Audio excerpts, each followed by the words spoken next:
Hello বন্ধুরা, আশা করি আপনারা ভালো আছেন ও সুস্থ আছেন। ভিডিওটি যদি ভালো লাগে লাইক, কমেন্ট ও শেয়ার করবেন।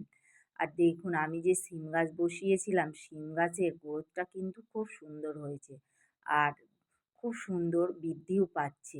তো এইভাবে আপনারা ছাদ বাগানে কিন্তু সবজি গাছ বসান, আর এই শীতে কিন্তু সবজি বসানোর মজাই কিন্তু একটা আলাদা। তা আমি এখানে আজকে দেখাবো আমি কিভাবে বেগুন গাছের মাটি তৈরি ও প্রতিস্থাপন করব, পরিচর্যা আপনাদের সঙ্গে শেয়ার করব।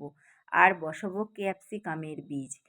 ক্যাপসিকামের বীজ বসানোর জন্য আমি 50% মাটি আর 50% ভার্মি কম্পোস্ট নিয়েছি, নিয়ে মাটিটা তৈরি করে নিয়েছি, নিয়ে আমি এই বীজগুলো দিয়ে দিচ্ছি। আমার মাটিটা একটু ভিজা আছে বলে আমি বীজটা দিয়ে কিন্তু উপরে মাটির লেয়ারটা দিয়ে দেবো, পানি দেব না। আর যাদের শুকনো মাটি থাকবে তারা অবশ্যই পানি দিয়ে দেবেন। তো এইভাবেই আমি বাড়িতেই বীজ থেকে চারা তৈরি করেই কিন্তু গাছ বসাই, আর এতে কিন্তু খরচটা অনেকটাই কম হয়। তো এইভাবে আপনারাও বসান, আপনাদেরও কিন্তু খুব সুন্দর বীজ থেকে চারা তৈরি হয়ে যাবে। তো দেখুন, আর এখন তো বারবারই বৃষ্টি হচ্ছে, তা আমি পেপার দিয়ে ঢেকে রাখবো। আর এখানে দেখুন বেগুন গাছ আবার কিছুটা নতুন করে লাগিয়েছি, খুব সুন্দর বেগুনও ধরেছে।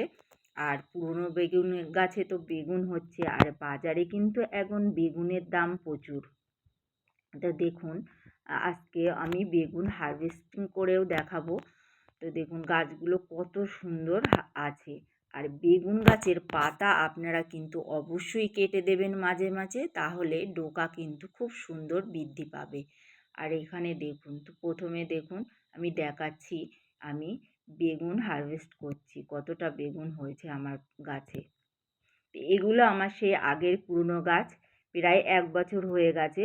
আমি কিন্তু খুব সুন্দর বেগুন পেয়ে যাচ্ছি। আর বেগুন গাছের যে পাকা পাতাগুলো আছে আমি সেগুলো কেটে গোড়ায় দিয়ে যাচ্ছি। আর বেগুন গাছে ঝোপালো করতে গেলে অবশ্যই আপনারা পিঞ্চিং করবেন। তো প্রথম পিঞ্চিং করে দেবেন, দিলে কিন্তু বেগুন গাছটা খুব সুন্দর ঝোপালো হবে। আর আমি যে বেগুন গাছ বসিয়েছি সম্পূর্ণ জৈব পদ্ধতিতে, বিনা খরচেই আমি কিন্তু বেগুন গাছ লাগাই। তো দেখুন এই পাতাগুলো কেটে দিয়ে আমি নিচেই দিয়ে দিচ্ছি, এইভাবে দেবেন। আর নাইট্রোজেনের যে অভাবটা কিন্তু সেই ঘাটতিটা পূরণ হয়ে যাবে। তাই আপনারা অবশ্যই এইভাবে ছাদ বাগানে বেগুন চাষ করুন। আর এখানে দেখুন মূলোর যে বীজ দিয়েছিলাম, গাছগুলো খুব সুন্দর হয়েছে। আর আমি বেগুন গাছের মাটি তৈরি করি কিভাবে, নিচেই দিয়েছি পাতা, তারপরে একটু মাটির লেয়ার দিয়ে দিয়েছি, তারপর আমি দিয়ে দিচ্ছি কিচেন কম্পোস্ট। আর আমি নিয়েছি 12 ইঞ্চি গ্রো ব্যাগ।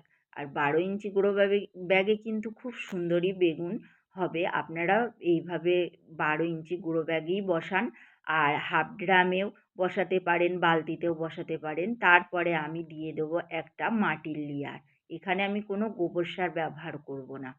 আর এই যে আমি বেডটা তৈরি করছি, এটা 1 মাস রেখে দেবো। 1 মাস পরেই আমি বেগুন গাছ, টমেটো বা যে কোনো গাছ আমি এইভাবেই বসাই। তো আপনারাও অবশ্যই এইভাবে মাটি তৈরি করে বসান, দেখবেন আপনাদেরও গাছ কিন্তু খুব সুন্দর হবে। আর আবার নতুন করে কিছু বসিয়েছি, আর লঙ্কা গাছ বসিয়েছি। আর এদিকে যে আমি শাকের বীজগুলো বসিয়েছিলাম, দেখুন বৃষ্টিতে কী অবস্থা হয়েছে। তো এই দেখুন কতটা বেগুন আমি হারভেস্টিং করেছি। এখন কিন্তু বাজারে বেগুনের দামটা অনেকটাই বেশি।